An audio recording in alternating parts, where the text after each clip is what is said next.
guys, this is Shelby with Shallot's Personal Chef Service, and welcome back to my kitchen. Today we're going to be talking about all kind of kitchen gadgets and gizmos and tools. And the first thing we want to start out with, and of course I have talked about this in videos before, but it's so important we're going to talk about it again, and that is a digital thermometer. These are made precisely for cooking. They are a quick read and they're truly life-changing. Remember, we're going to cook by temperature and not time. So that's the first thing that I insist that you have in your kitchen. The next thing we're going to talk about is just something kind of fun, and that's a collapsible colander. These are great. Colanders are big and they're bulky. This one pops right up. It goes right in the dishwasher. Highly recommend collapsible colander. Next thing I'm going to talk about is one of these guys. You probably have one. It's a spoon. You know what to do with the spoon, but let me give you a little quick tip.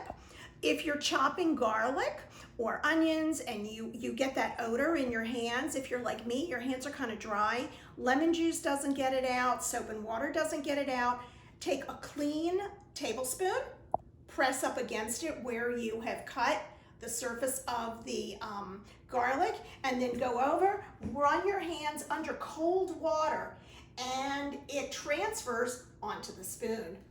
Great little tip there. And let's see, what else do we have here? We've got a microplane, otherwise known as a zester. I love this. Yeah, I don't use it every day, but when I do, I really, really like it. And this is a perfectly clean lemon. By the way, if your lemon is hard, either you can give it a good smack and roll it around, or put it in your microwave for a minute or two, and it'll help get that lemon nice and juicy. But anyway, so what we're gonna do is we're just gonna use it here. As you can see, you get a very, very fine zest, which is great because you don't want any of the white part or the pith. That's what it's bitter. And this fine zest is just amazing in different recipes that you need, just like a touch of flavor. Any citrus this works well on, or coconut, it gives a nice fine shred as well. So I am going to be using some in a minute or two, so let me go ahead and get a little bit ready for us. And that's it. Oh, you can even smell the aroma. It's wonderful. So I'm going to just move this over for a minute until we're going to be using this zest. Okay. The next thing I want to show you, and this is truly one of my favorite kitchen things. This is a pair of scissors. It's made by a company called Joyce Chin. Now, I've been married over 40 years. And I do have to admit, this is my second pair. My first pair, I don't know what happened to. Maybe they got lost, but if it hadn't been for that, I'm sure I'd still be on the same pair. They are a lifelong purchase. You get them online. Maybe they're $22, $25 at most. They are sharp. You can cut through a chicken bone with these. They're small. They don't take up a whole lot of room like some other kitchen shears. They are an amazing, amazing purchase. So highly recommend that. Okay. The next thing we're going to talk about is our food processor. It is certainly a kitchen tool, and I couldn't live without mine. So I'm going to give you a little kitchen demo here of the food processor. Because when you get your food processor, it comes with 4 blades, and I think everybody tends to use one. They tend to use the bottom blade, which is called the standard blade or the S blade, obviously because of the way it's shaped. Now we're going to do this last, of course this is also known as the bottom blade. There's also a plastic blade, a white plastic blade, that is similar S shape, that is known for your dough. Now, to show you how often I use that blade, I couldn't find it.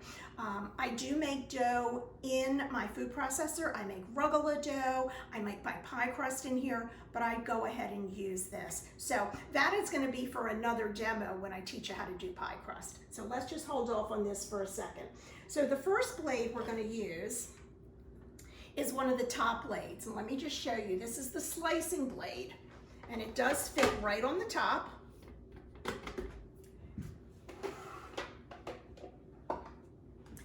And you put your lid right on, but you leave your lid open right now. You place what you're going to be working with. In this case, we're going to start off slicing, and I'm going to show you a potato. And I'm just going to cut it into some workable chunks. Now, let's say you're going to make a gratin, or let's say we're going to say this is zucchini, hypothetically. You're going to have a beautiful layered zucchini dish. This is perfect. We're going to press down. Let's turn that around a sec. Turn it on. Turn it back on. There we go. Boom, done. Now, you could have not done that faster. I mean, that is just super. We're going to take it out. Let me show you. I do have a bowl, but let me just show you these gorgeous potatoes. I mean, that is perfect. So you really could not have done that any faster. And I might add, safer. Now, the other alternative, obviously by cutting it by hand, is to use one of these. We call them mandolins or food slicers, whatever. They are sharp, sharp, sharp. And what's nice is, and it's in my opinion, the only nice thing is you can raise and lower it so it'll adjust the size of the slice. However, you can also like lose half your hand using these. Too many people have ended up in the emergency room because they've sliced half a hand off. So they do make a glove you can use for this, or what they call a food pusher. But I have to tell you the truth, it's not my favorite. I do think they're kind of dangerous. So your food processor does it much more safely. So the next thing we're going to do, and I'm going to just give a quick rinse to this bowl.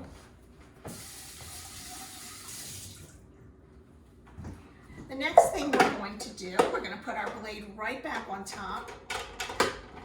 And I'm going to take an onion. Let's move this over here so you can see me. And, okay, quick slice. Put my lid back on. I'm gonna put my onion right in here. Now, I'm gonna make French onion soup. When those onions have been cooked and simmered in that rich broth, you want them very, very soft and buttery and delicious. You're really not going to see necessarily the shape of that onion. So I'm not that particular for the shape in that regard. So let's put this back on. Boom, done.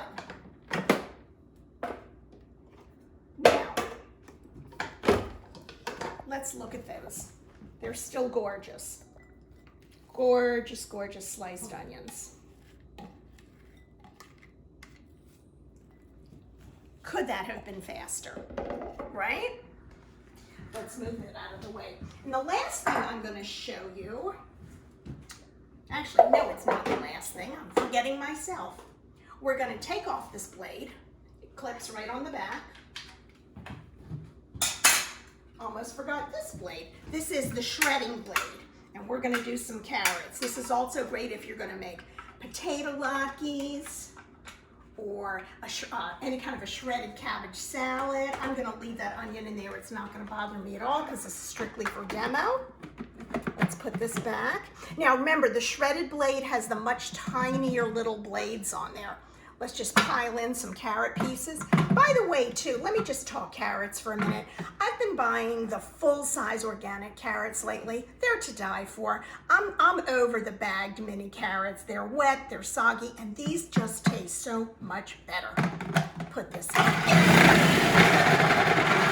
Boom, done.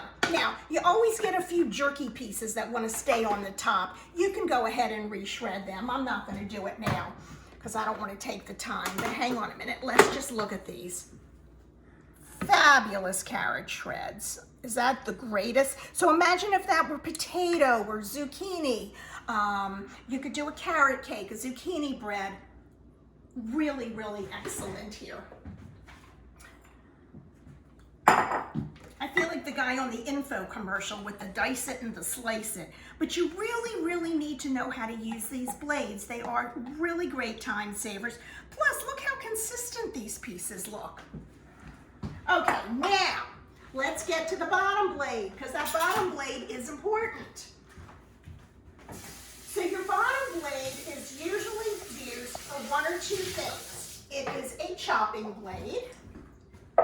It is also a blending blade. So if we wanted to make, say, a homemade salad dressing, and we just wanted to blend it, get a beautiful emulsification, you could use it in here as well. Quick rinse of my lid. The next thing we're gonna do is we're gonna make a homemade tzatziki. And this is where we're going to use our S or our standard blade. And I do have a piece of cucumber here, which I'm just gonna once again roughly chop just to give the food processor a little help. I have some scallions that we're gonna roughly chop. And we're gonna throw the whole thing in.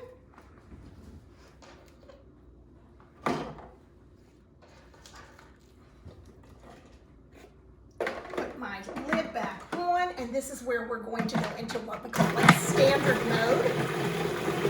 Now, we do have a pulse function.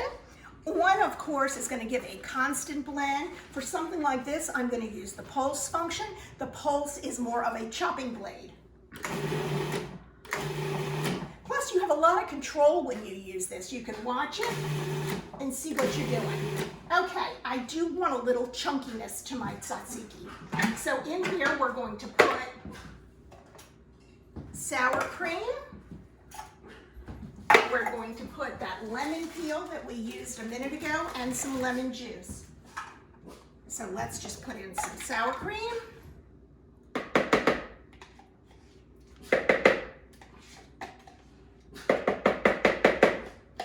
And we are going to put in a little bit of yogurt. I always like to lighten it up with some low-fat yogurt. And I'm not measuring. We're going to put in a little garlic. And we're going to go back to that lemon that we started with. Let's put in a little lemon juice.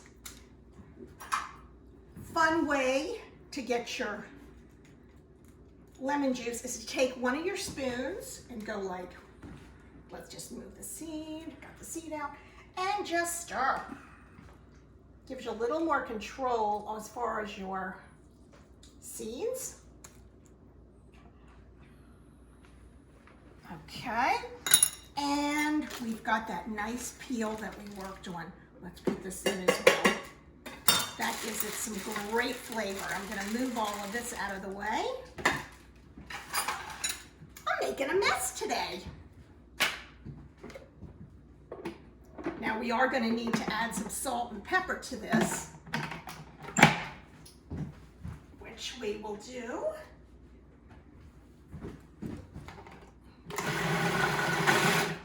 Let's blend.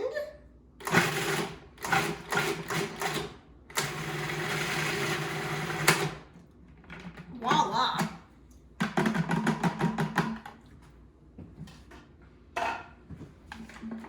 Oh, it's beautiful. Now, I'm not going to go ahead and plate it up and put it in a bowl for you, but you do get the gist of this. You've got a lovely tzatziki sauce. And once again, I would add, of course, some salt, definitely some salt and pepper to this, but you can have homemade tzatziki sauce in a matter of less than 5 minutes. So you can see how fast and how much time that food processor saves you. So I do want to show you one more thing. I had made up some of those onions before. Now just imagine if I had sliced all those onions by hand, I would be crying my eyeballs out. I could not handle that. So think how much the food processor is saving you tears as well. So this is my homemade French onion soup. Lots of delicious onions in here. Let's pull some of that cheese back. I don't know if you can see it, but oh, really delicious, really lovely, full of onions, really delicious. It has Gruyere and some Parmesan and a little bit of provolone even mixed in with that. I like mixing the cheeses for it. So that's it. You can get your French onion soup made in no time at all, your tzatziki sauce, a dirty kitchen, and you're done. So thanks for joining me, and I hope you enjoyed gadgets and gizmos and gidgets and everything else, and I'll see you next time. Bye-bye.